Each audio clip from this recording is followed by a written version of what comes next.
better, stronger, faster.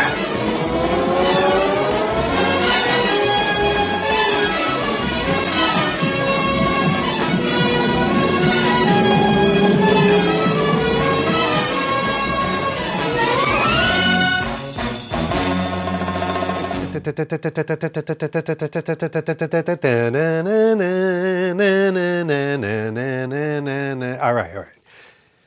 Lots of questions to be answered. First of all, David, why are you surrounded by Star Wars and Superman and Indiana Jones and all types of nostalgic memorabilia?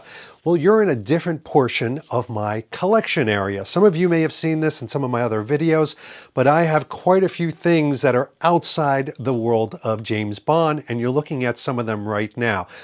In this video, though, I am hearkening back quite a long time ago to the 70s when there was a TV show on called The $6 Million Man.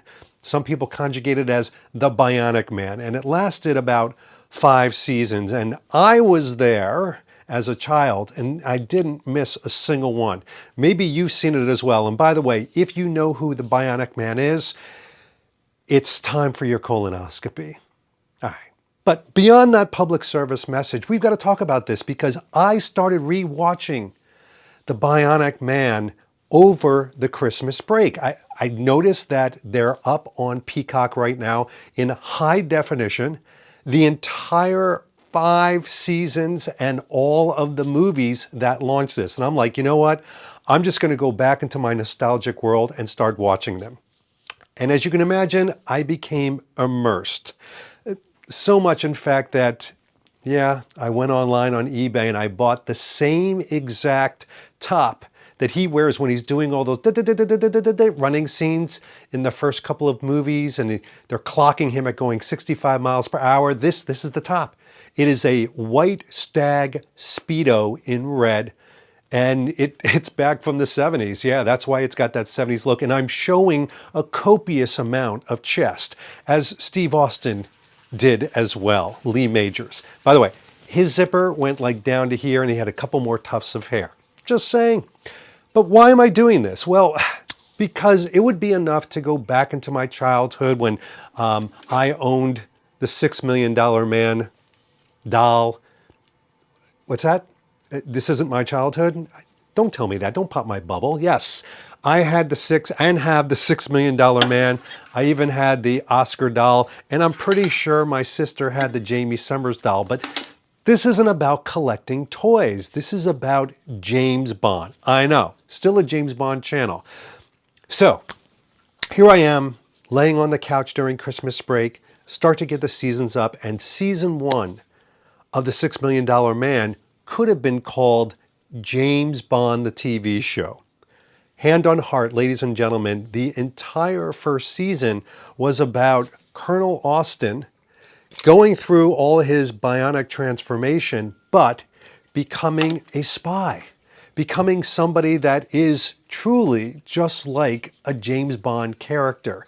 He dresses in tuxedos, he goes to high functions, he infiltrates in a secret way. He basically is James Bond, but with the $6 Million Man. I was in shock. In fact, you could tell by the way the soundtrack was, the music, the clothing, and even how the bad guys were set up that they were emulating the James Bond series. So obviously it gave me pure joy to make sure that I could have this conversation about it today, that truly, if you were to go and recreate the watching of this off of Peacock or wherever you would find the $6 Million Man, you would get more than your fair dose of James Bond. All right, you're asking for additional proof. David, this feels like a trap. Maybe you want us to all watch the $6 Million Man. Maybe there's no James Bond essence or flavor in there. Well, guess what? Not 1, not 2, but 4 James Bond girls are in the Bionic Man series. First of all, there was Luciana Paluzzi. She played a very prominent role in the very first season. We've got Martine Beswick, who not only played 1 role, but played 2. she plays this like dictator that Bond. See, there I go. That Steve Austin had to canoodle with and connect with and help out. And yeah, I mean, she was fantastic to see Martine Beswick, but we saw Brett Eklund. Brett Eklund was in there as well, which just blew my mind. And a whole series of other Bond girls, Bond baddies were in there. And of course, Lee Majors. And Lee Majors, in the first season and probably going into the second season, they really did dress him almost like Roger Moore. Hear me out. Beyond the typical, tracksuit like I'm wearing right now, they put him in safari suits. I mean, leisure suits. Those were the looks of the time. I get it. But this was a deep connection to the man with the golden gun, etc. In fact, there is an ad on one of the newspapers where they had the $6 million man from 7 o'clock to 8 o'clock. And then at 8 o'clock, they were showing the man with the golden gun, almost like a continuation of kind of a preheat to James Bond and then the actual James Bond. And these were serious episodes of the $6 million man. This wasn't like, fighting Bigfoot, which, by the way, the Bionic Man does fight Bigfoot eventually, or all these bionic creatures and this and that. No, he was going on spy missions where people get killed, people get shot. The $6 Million Man became a softer, more family-oriented show later in the different series. And I am right now in I'm most of the way done through season 3. I've got a few more because there were 98 episodes of this. So if you want a little bit of a gap fill, this is my plea, right? If you want a little bit of a gap fill, if you want something unique and different, but you still have that craving for James Bond essence, but if you're also nostalgically keyed in like I am with all this accoutrements, you would do well to go back and explore the man, I was going to say the man with the golden gun, the man with the bionic arm. $6 Million Man, the Bionic Man. I think you're going to have a great time with it. You're going to point and laugh. And you ready for this? Even Wint and Kidd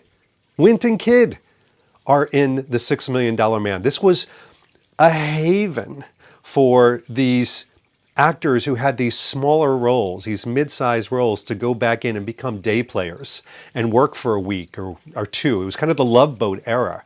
And because of that, they had all these wonderful guest stars that came on and are a part of that. You may even see a few people from the TV series, The Man from U.N.C.L.E.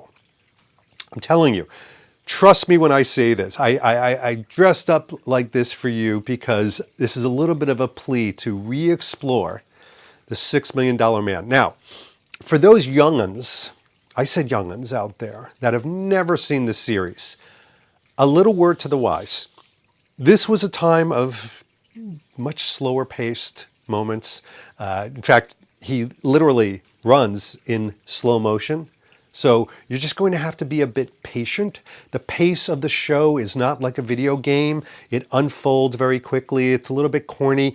Each episode is its own single entity. It doesn't connect from one episode to another. You're not going to build any big story arcs or anything like that. No. If you like James Bond single mission moments, you will love the $6 Million Man because each 1 hour show is its own mission. He goes on these missions just like you're kind of sweet tooth craving James Bond to do in the movies. So I'm telling you, folks, I wouldn't steer you wrong on this. Give it a whirl, give it a try. I've got no skin in the game here. Clearly this show is on reruns. They're not making any more. But you would do well to check it out and see the comparison. You'll have a lot of fun with it. Okay, that's it. I am going to put these back. I am not playing with these in the bathtub, at least as far as you know. And I'm going to put this up in the appropriate spot because that's a lot of chess for one person. But in the meantime, this has been David Zaritsky for the Bond Experience and the $6 Million Man.